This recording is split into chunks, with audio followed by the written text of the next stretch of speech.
Chers amis de votre radio chrétienne, bienvenue pour ce 4e dimanche de Pâques. Pour cette émission, nous allons commenter les lectures de ce dimanche. Commençons sans plus tarder par la proclamation de la parole, de l'évangile de Jésus-Christ selon saint Jean. En ce temps-là, Jésus déclara : Amen, Amen, je vous le dis. Celui qui entre dans l'enclos des brebis, sans passer par la porte, mais qui escalade par un autre endroit, celui-là est un voleur et un bandit. Celui qui entre par la porte, c'est le pasteur, le berger des brebis. Le portier lui ouvre, et les brebis écoutent sa voix. Ses brebis à lui, il les appelle chacune par son nom, et il les fait sortir. Quand il a poussé dehors toutes les siennes, il marche à leur tête, et les brebis le suivent, car elles connaissent sa voix. Jamais elles ne suivront un étranger, mais elles s'enfuiront loin de lui, car elles ne connaissent pas la voix des étrangers.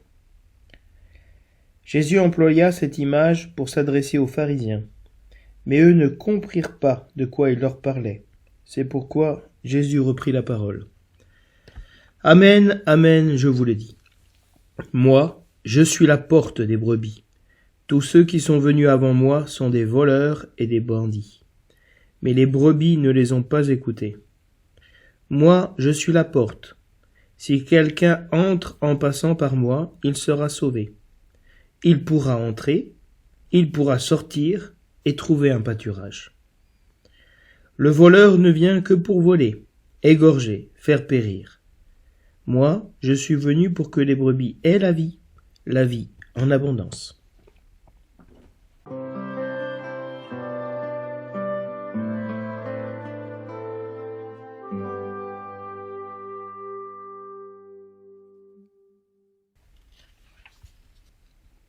Des Actes des Apôtres.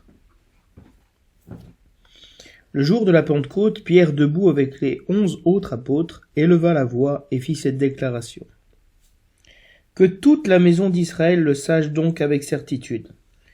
Dieu l'a fait Seigneur et Christ, ce Jésus que vous aviez crucifié. Les auditeurs furent touchés au cœur, et ils dirent à Pierre et aux autres apôtres : Frères, que devons-nous faire ? Pierre leur répondit : Convertissez-vous, et que chacun de vous soit baptisé au nom de Jésus-Christ pour le pardon de ses péchés. Vous recevrez alors le don du Saint-Esprit, car la promesse est pour vous, pour vos enfants, et pour tous ceux qui sont loin, aussi nombreux que le Seigneur notre Dieu les appellera. Par bien d'autres paroles encore, Pierre les adjurait et les exhortait en disant : Détournez-vous de cette génération tortueuse, et vous serez sauvés.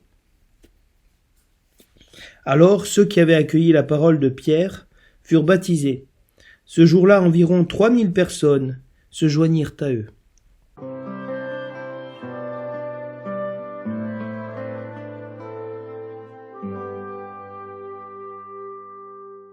Le refrain du psaume nous dit : Le Seigneur est mon berger, rien ne saurait me manquer.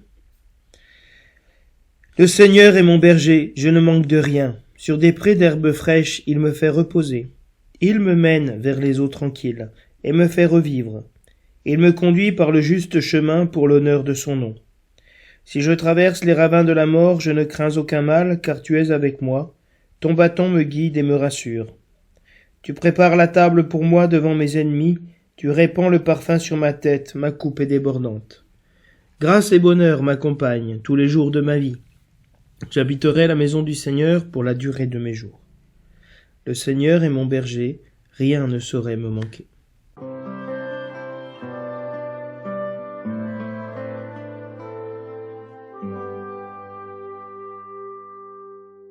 De la première lettre de saint Pierre apôtre. Bien-aimés, si vous supportez la souffrance pour avoir fait le bien, c'est une grâce aux yeux de Dieu. C'est bien à cela que vous avez été appelés, car c'est pour vous que le Christ, lui aussi, a souffert. Il vous a laissé un modèle afin que vous suiviez ses traces. Lui n'a pas commis de péché. Dans sa bouche, on n'a pas trouvé de mensonge. Insulté, il ne rendait pas l'insulte. Dans la souffrance, il ne menaçait pas, mais il s'abandonnait à celui qui juge avec justice. Lui-même a porté nos péchés dans son corps sur le bois, afin que, morts à nos péchés, nous vivions pour la justice. Par ses blessures, nous sommes guéris. Car vous étiez errants, comme des brebis, mais à présent vous êtes retournés vers votre berger, le gardien de vos âmes. Parole du Seigneur.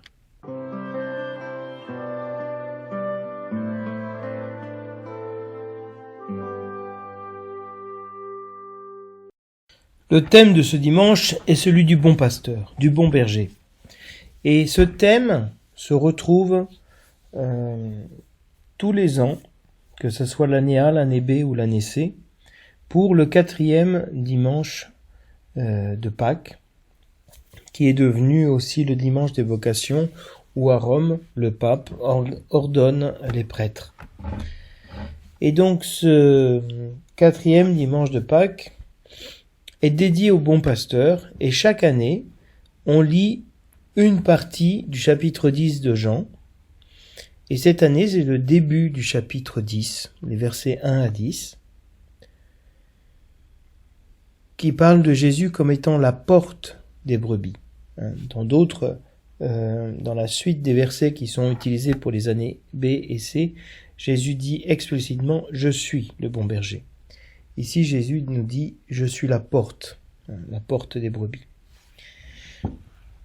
Le psaume responsorial va introduire le thème du berger, qui sera repris de nouveau dans la deuxième lecture, par le dernier verset qui nous dit « Vous étiez errants comme des brebis, mais à présent vous êtes retournés vers votre berger, le gardien de votre âme, de vos âmes. » Et ce psaume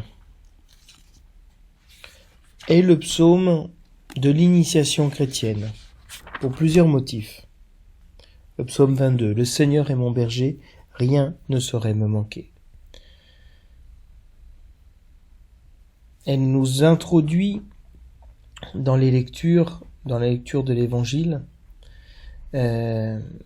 C'était un psaume qui était chanté par les néophytes qui quittaient le baptistère pour se rendre à l'Eucharistie. Dans plusieurs endroits comme Saint-Jean-du-Latran, à Pise, la tour de Pise, vous avez le baptistère, vous avez la cathédrale de Pise et la tour de Pise, qui sont les trois bâtiments différents.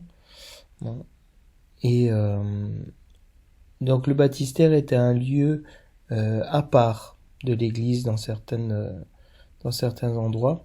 Et il y avait donc cette procession de ceux qui avaient été baptisés dans la nuit de Pâques pour se rendre à l'Eucharistie. Et pendant qu'ils s'y rendaient, ils chantaient le psaume 22, « Le Seigneur est mon berger, rien ne saurait me manquer. Il me fait, sur des prés d'herbes fraîches, il me fait reposer. Il me mène vers les eaux tranquilles. » Cette allusion au baptême se trouve dans les eaux tranquilles, auxquelles le Seigneur le mène. À travers la confirmation, tu répands le parfum sur ma tête, ma coupe est débordante. Et l'Eucharistie, tu prépares la table pour moi face à mes ennemis. Donc nous avons un psaume qui est vraiment un psaume de l'initiation chrétienne, où on retrouve cette image bucolique du berger qui mène paître le troupeau, et donc Dieu bon pasteur, Jésus bon pasteur, qui conduit son troupeau vers les sacrements, vers la vie éternelle, et comme le dira le verset final de l'Évangile, « Je suis venu pour que les brebis aient la vie, et aient la vie en abondance. » La vie sacramentelle est la vie en abondance, parce que c'est la présence de Dieu. Et les prières de ce dimanche, la prière d'ouverture, nous dit « Guide-nous, Dieu Tout-Puissant, jusqu'au bonheur du ciel. » Donc on reprend cette image que nous sommes appelés à être conduits par le Seigneur, guidés par lui. Que le troupeau parvienne, malgré sa faiblesse, là où son pasteur est entré victorieux. Véritablement, le troupeau désire le bonheur du ciel, entrer malgré sa faiblesse, malgré sa nature faible, pécheresse, là où est entré le pasteur. Mais il est entré de manière victorieuse. Il y a un des hymnes de l'Ascension qui dit il est monté au ciel, le bon pasteur. Le bon pasteur est monté au ciel pour que tout le troupeau rentre dans cette victoire. L'antienne de communion nous dit le bon pasteur est ressuscité. On ne trouve jamais dans la Bible cette expression le bon pasteur est ressuscité. On trouve le bon pasteur et le Christ est ressuscité. Mais la liturgie met ensemble ces deux expressions pour dire que celui qui est ressuscité est vraiment le pasteur de nos âmes, comme dit l'épître de Pierre. Lui qui a donné sa vie pour ses brebis, lui qui a choisi de mourir pour son troupeau. Alléluia. Donc on retrouve dans l'antienne de communion vraiment la résurrection du Christ bon pasteur, et celui qui est ressuscité est celui qui a donné sa vie pour ses brebis, celui qui a choisi de mourir pour son troupeau. Donc vous voyez que le mystère pascal, passion, mort et résurrection sont toujours unis, même dans ce temps pascal. Et la prière après la communion nous dit « Seigneur, pasteur plein de bonté, regarde avec bienveillance ton troupeau. Tu l'as racheté par le sang précieux de ton Fils, ouvre-lui les pâturages éternels. » On retrouve dans les catacombes et aussi dans certaines basiliques comme Sainte-Marie-Majeure cette image du pâturage de l'Éden, retrouvée, si vous voulez, qui est le paradis, avec des troupeaux de brebis qui sont là, et d'agneaux, qui ont été rachetés par le sang précieux de Jésus-Christ, dans la mort duquel nous avons été baptisés. Et c'est dans sa mort, dans ce sang, que nous pouvons avoir accès au pâturage éternel, c'est-à-dire à la vie éternelle. Et alors on demande au Seigneur, à Dieu, qui est un pasteur plein de bonté. C'est un pasteur bon, généreux, bienveillant, qui puisse nous regarder, c'est-à-dire avoir cette action à notre égard, plein de bienveillance pour son troupeau. Donc vous voyez comment la liturgie de ce dimanche, elle veut nous inviter à rentrer dans le troupeau de Dieu, que nous puissions, avec ceux qui ont fait cette initiation chrétienne, qui ont fait un chemin, qui se sont mis derrière le Christ, qui ont marché pour apprendre à avoir cette nature, de devenir comme le pasteur, de donner nous aussi notre vie pour ceux qui nous sont confiés, malgré notre faiblesse.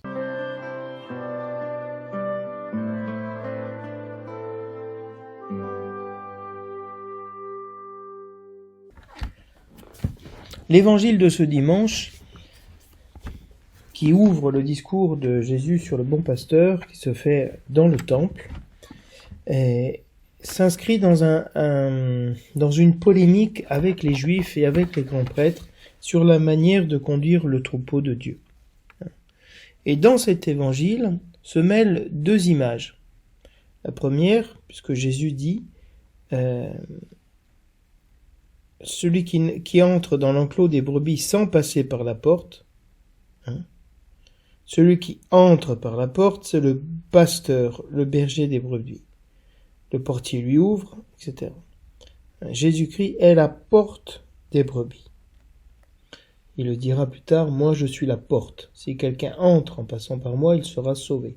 Il pourra entrer, il pourra sortir et trouver un pâturage. Donc, nous avons cette image de la porte et nous avons aussi l'image du berger. Et dans ce début du chapitre 10, se mélangent ces deux images, celle de la porte et du berger. Elles s'enchevêtrent, si vous voulez, pour manifester une réalité profonde, que Jésus-Christ est le berger qui nous conduit, mais il est nécessaire de passer par lui, et donc pas par d'autres. C'est pour ça qu'il s'inscrit, si vous voulez, dans un contexte polémique avec les Juifs.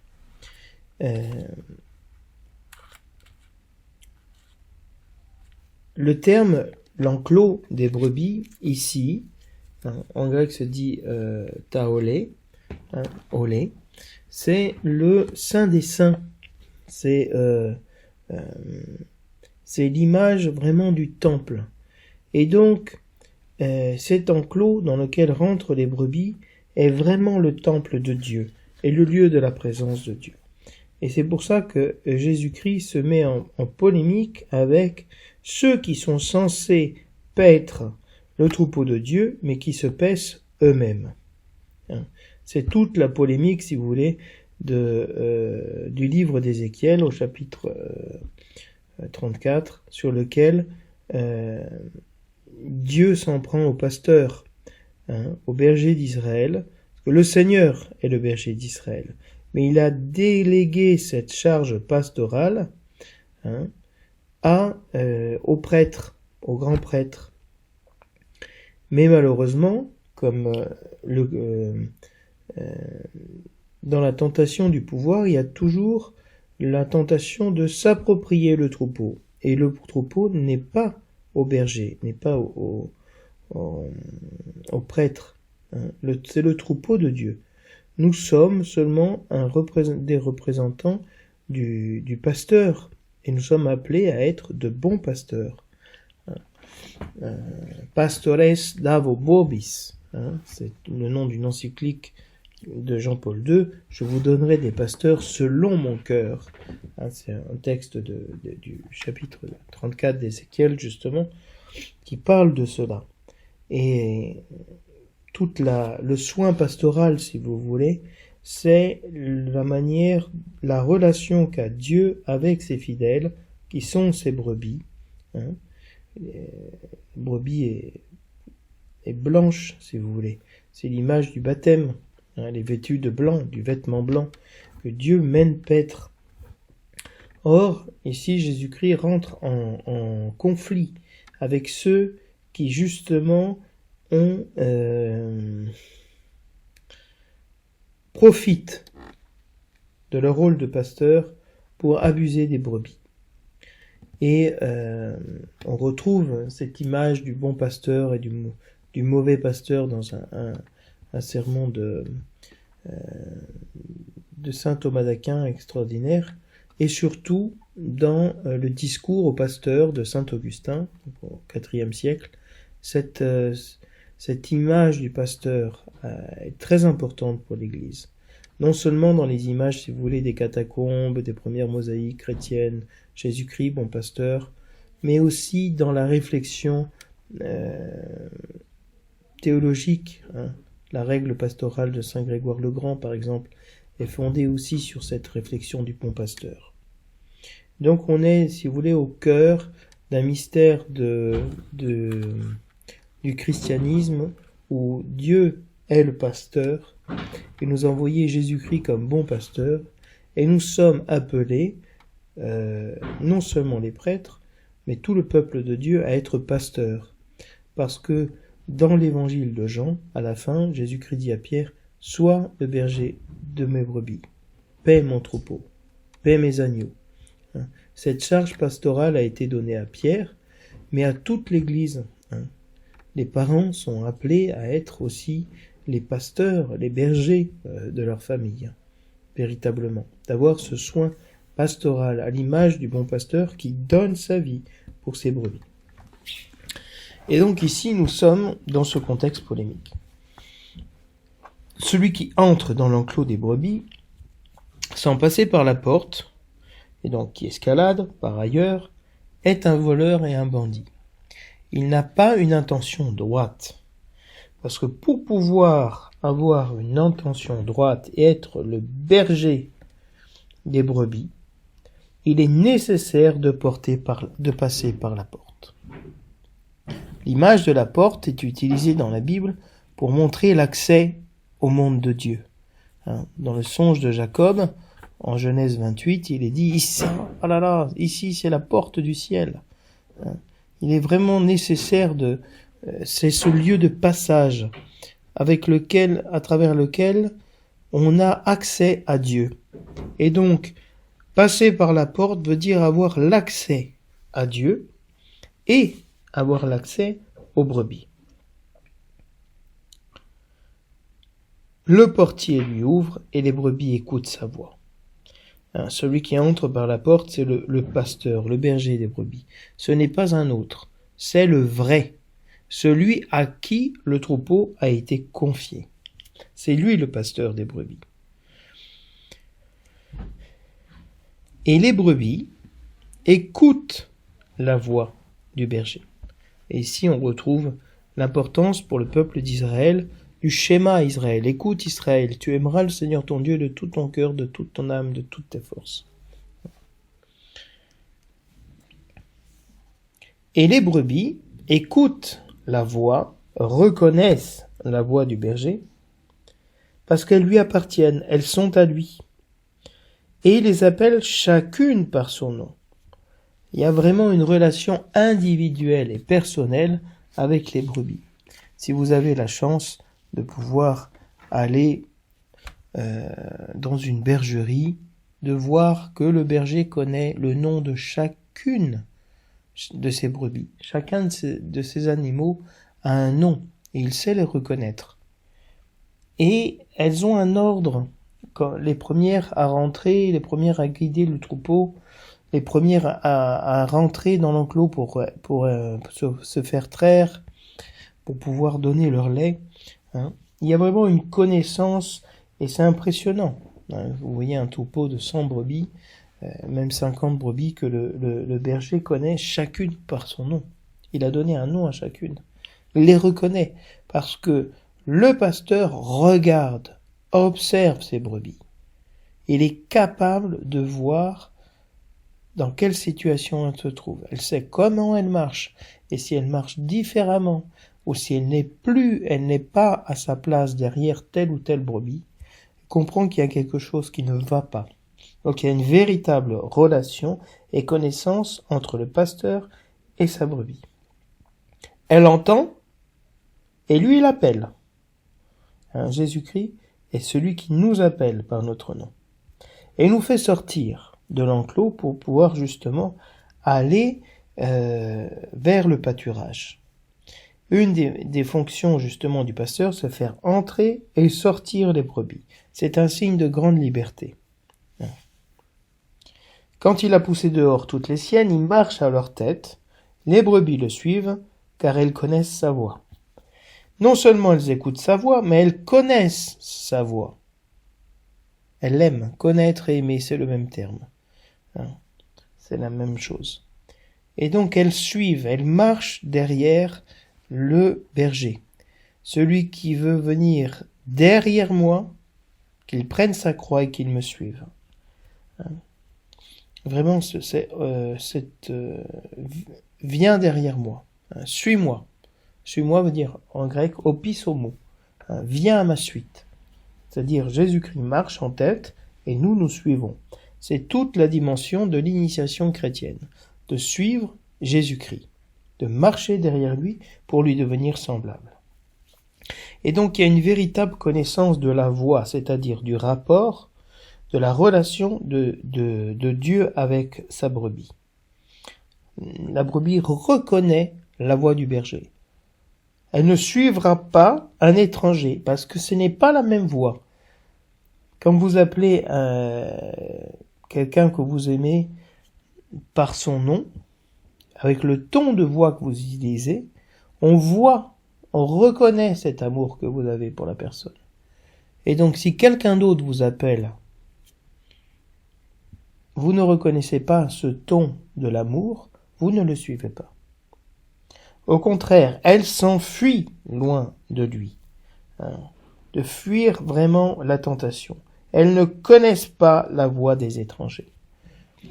Il y a vraiment celui qui a fait cette initiation chrétienne, a été vraiment conduit au baptême derrière le Christ et l'a reconnu, ne peut plus suivre des sirènes, si vous voulez, des voix étrangères.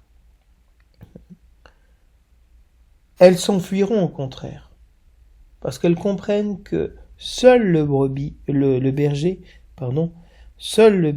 veut le bien de ses brebis. Les autres sont des voleurs et des bandits qui viennent pour rapiner et profiter de la brebis. Et Jésus emploie cette parabole pour s'adresser aux pharisiens. Et comme souvent dans l'évangile de Jean, Jésus-Christ parle et les gens ne comprennent pas de quoi Jésus-Christ est en train de parler. Donc Jésus-Christ est obligé d'expliquer souvent. Et Jésus-Christ leur dit, « Moi, je suis la porte des brebis. » La porte du temple. La belle porte du temple. La porte d'or par laquelle rentrerait le Messie à la fin des temps dans le temple de Dieu. La porte est fondamentale dans la conception religieuse du judaïsme. Ceux qui sont venus avant moi sont des voleurs et des bandits. On retrouve ici cette expression, celui qui escalade par un autre endroit est un voleur et un bandit. Donc Jésus-Christ explique qui est-ce qui a escaladé au lieu de passer par la porte, ceux qui sont venus avant lui, en disant « Je suis le Messie, c'est moi qui vais libérer Israël ». Des voleurs parce que, si vous voulez, ils ont volé le titre de Messie et se sont pris pour Dieu. Et des bandits parce qu'ils ne sont pas honnêtes, ils ne sont pas là pour le bien de la brebis, ils sont là pour leur bien personnel, propre. Mais les brebis ne les ont pas écoutés. Celles qui sont du troupeau de Dieu, de Christ, n'écoutent pas les voleurs et les bandits, ceux qui sont venus avant lui et qui ont prétendu être des sauveurs. Et Jésus-Christ répète pour la deuxième fois, moi je suis la porte, c'est-à-dire vous ne pouvez avoir accès au Père que par moi. Si quelqu'un entre dans la relation avec le Père à travers moi, il sera sauvé. Donc Jésus-Christ se présente comme le Sauveur, celui qui est introduit dans le salut que Dieu offre. Et non seulement il le sauve, mais il pourra entrer et il pourra sortir. C'est-à-dire il en a une grande liberté. Et cette liberté le portera à trouver un pâturage, à trouver la paix, le véritable repos, qui est l'image, si vous voulez, de l'Éden, du sabbat, du repos. Et il continue en disant, le voleur ne vient que pour voler, égorger et faire périr. Donc, l'intention du voleur est de nuire. Moi, dit Jésus.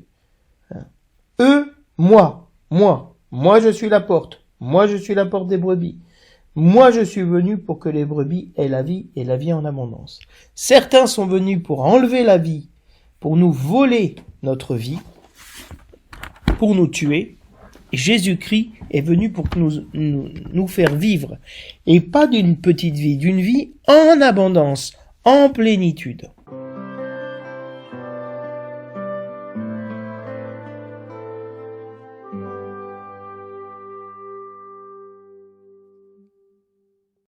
La première lecture est la fin du kérygme de Pierre prononcé le jour de la Pentecôte. Elle ne parle pas du berger, elle ne parle pas du pasteur, mais vous allez comprendre comment les thèmes qu'on a retrouvés dans l'Évangile se retrouvent aussi dans cette proclamation des Actes des Apôtres. La première affirmation, c'est que ce Jésus-Christ qui a été crucifié, Dieu l'a fait Kyrios, Messia. Il l'a fait Seigneur, Adonai, et Christ, Messie. C'est-à-dire que Jésus-Christ est le Christ, est le Messie, veut dire loin de Dieu, l'envoyé de Dieu. Celui qui nous donne accès à Dieu comme la porte nous donne accès au pâturage qui est la communion avec Dieu. Et face à cette annonce du kérygme, le cœur des auditeurs est transpercé. Et ici, nous avons le thème des brebis qui écoutent la voix. Parce que quand on écoute Jésus-Christ nous parler à travers la prédication des apôtres, de ses envoyés, on reconnaît sa voix. C'est-à-dire la vérité de la voix de Dieu, la vérité de l'amour de Dieu pour chacun d'entre nous, l'appel que Dieu nous fait. Et les Juifs disent, que devons-nous faire ? Et Pierre leur dit, convertissez-vous, faites-vous baptiser au nom de Jésus-Christ, c'est-à-dire au nom de celui que vous avez crucifié. Pourquoi ? Pour le pardon des péchés, pour recevoir l'Esprit Saint. Donc, je suis venu pour que les brebis aient la vie et la vie en abondance.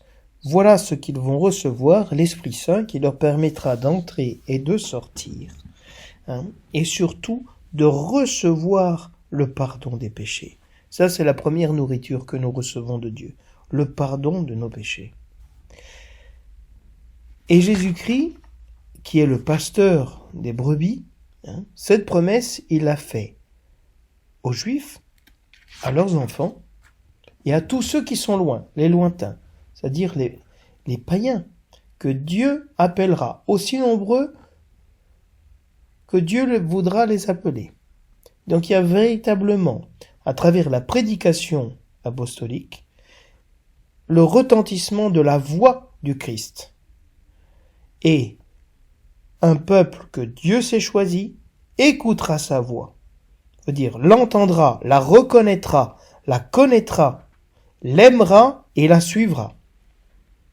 Pour ça, Pierre les exhorte à se détourner de cette génération tortueuse et vous serez sauvés. De montrer vraiment qu'il y a d'autres bergers,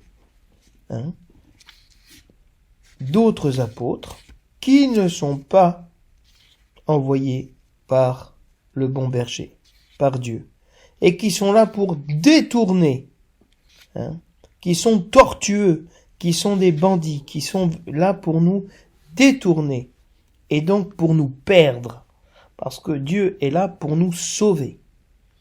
Et à ce moment-là, ceux qui avaient accueilli la parole de Dieu, et donc il y a vraiment le fait d'accueillir la parole de Dieu à travers les apôtres, la parole du Christ, d'écouter la voix, ils furent baptisés.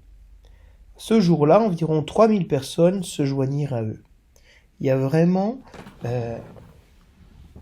dans cette première lecture, si vous voulez, la réalisation de la promesse de Dieu et dans la communauté chrétienne. Parce que Jésus-Christ dit « Je suis la porte des brebis, ceux qui entrent par moi seront sauvés.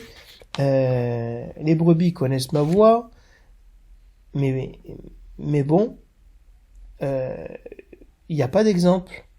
L'exemple, il est donné justement dans la prédication apostolique, dans la première communauté chrétienne, dans cette première lecture.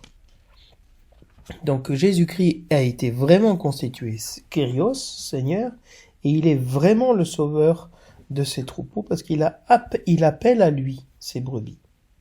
Pour cela que, si vous voulez, la liturgie peut répondre avec ce psaume « Le Seigneur est mon berger ». Vraiment, celui qui a Dieu pour berger ne manque de rien. Il est dans la situation paradisiaque, les herbes fraîches. Maintenant, nous sommes dans le printemps. Vous voyez cette couleur verte, grasse des herbes, fraîches, magnifiques. Et on se repose très bien dans une herbe grasse, plutôt que dans une herbe sèche, si vous voulez. Et Dieu mène ce troupeau à manger, les herbes fraîches, et les eaux tranquilles, dans lesquelles il le fait revivre. C'est intéressant, parce que dans le baptême, nous sommes renés. Donc, et Dieu nous a fait revivre.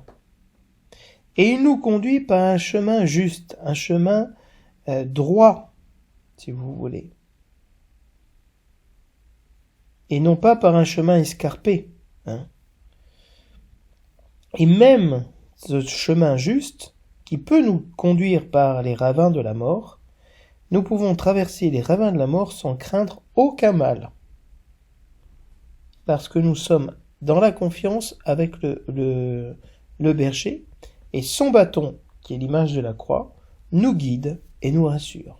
Parce que si on traverse les ravins de la mort, en regardant le bâton du berger, en regardant la croix, on est rassuré, parce que Jésus-Christ est passé lui-même par la croix, et de la mort a surgi la vie. Et tu prépares la table pour moi, devant mes ennemis. C'est-à-dire que même cette réalité de l'ennemi, du mal, est présente. Et Dieu nous donne de manger face à nos ennemis, d'avoir une nourriture, une table face à nos ennemis, qui les nourrit contre l'adversité. Et lors de ce repas, Dieu répand le parfum sur la tête, la marque de la consécration, de l'onction véritable. Et la coupe que Dieu donne à boire est débordante. C'est une abondance. Je suis venu pour que les brebis aient la vie en abondance. Et alors le psalmiste termine en disant « Grâce et bonheur m'accompagnent tous les jours de ma vie. » Le Seigneur nous guide, nous accompagne tous les jours de notre vie dans la grâce et le bonheur. Alors on peut habiter la maison du Seigneur pour la durée de nos jours. Habiter dans le temple, dans la communauté chrétienne, dans l'église, et pouvoir entrer et sortir par la porte qu'est le Christ.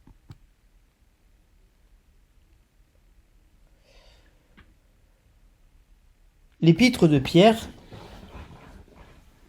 s'adresse à la communauté chrétienne qui a supporté beaucoup de souffrances et donc qui est rentrée dans l'adversité, dans ces fameux ravins de la mort. Si vous supportez la souffrance pour avoir fait le bien, non pas à cause de vos péchés, cette souffrance, il y a une souffrance qui est la conséquence de nos péchés, comme une forme de correction, et il y en a une qui est injuste, qui nous est donnée alors que nous avons fait le bien, à travers laquelle nous sommes appelés à rentrer pour être à l'image de Jésus-Christ. C'est une grâce de supporter la souffrance pour avoir fait le bien. C'est-à-dire, de supporter l'injustice, c'est une grâce. C'est bien à cela que vous avez été appelés. Nous avons été appelés, donc, par le baptême, à supporter la souffrance alors que nous faisons le bien. À rentrer dans cette grâce. Car c'est pour vous que le Christ, lui aussi, a souffert. Jésus-Christ a souffert pour vous, pourquoi ?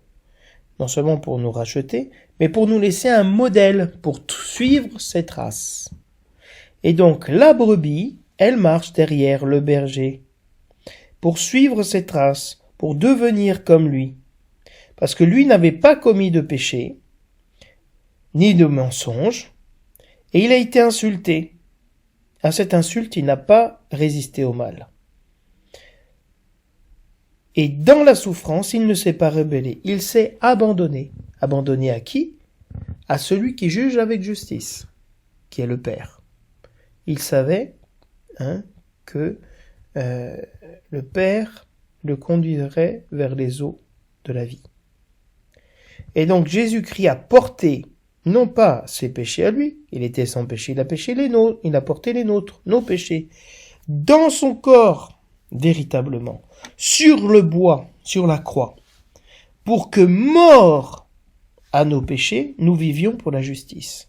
Mort, pas lui, que nous mourions à nos péchés, pour vivre pour la justice. Donc, tout ce cheminement de rentrer dans l'injustice, dans la souffrance alors que nous avons fait le bien, en suivant Jésus-Christ, est une manière de faire mourir nos péchés, de mettre à mort nos péchés. Quels sont nos péchés ? Justement, de se rebeller à l'injustice, d'insulter, de menacer, de mettre à mort cette violence, cette haine, cette résistance au mal, pour vivre selon la justice, qui est la justice de la croix, la justice de celui qui se laisse condamner injustement, par amour pour les pécheurs.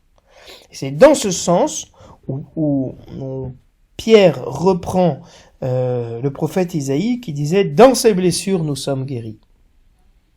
Il a plu à Dieu de prostrer le serviteur souffrant dans la douleur. Par ses blessures, nous sommes guéris. Donc il y a un mystère ici, que les blessures de Jésus-Christ, que les injustices dans lesquelles nous rentrons peuvent nous guérir, nous et les personnes autour de nous. Et Jésus-Christ vient nous guérir, pourquoi? Parce que nous étions errants, comme des brebis sans berger. Une brebis sans berger, elle est perdue, elle est à la merci de n'importe quel animal, de n'importe quel bandit ou voleur. Mais à présent, vous êtes retournés vers votre berger, qui est le gardien de vos âmes. Donc ici, Pierre nous dit vraiment, vous étiez des brebis sans berger, comme Jésus-Christ dans l'évangile disait, en voyant les foules qui le suivaient, elles étaient comme des brebis sans berger. Alors Jésus dit, grande est la moisson, les ouvriers peu nombreux, priez donc le maître de la moisson d'envoyer des ouvriers à sa moisson. Voici que moi je vous envoie, comme des brebis au milieu des loups. Vraiment cette image que celui qui devient pasteur pour le troupeau a été brebis. Était brebis pour aller chercher la brebis perdue. Et Jésus-Christ est le berger, non seulement de notre vie, mais est le gardien de notre âme. Non seulement celui qui la conduit, si vous voulez, le berger c'est lui qui guide le troupeau, mais il la garde. Shomer Israël, le gardien d'Israël. C'est un des titres les plus importants dans le judaïsme qui est donné à Dieu. Et l'antienne de l'Alléluia, le refrain nous dira « Je suis le bon pasteur, je connais mes brebis et mes brebis me connaissent ». Donc je vous invite à vous reposer dans ce dimanche, dans votre vie, en ayant confiance que le Seigneur est véritablement notre berger, qu'il nous aime, et que nous reconnaissons sa voix dans la liturgie de la parole et de l'Eucharistie. Je vous souhaite à tous et à toutes un très bon dimanche et à la semaine prochaine.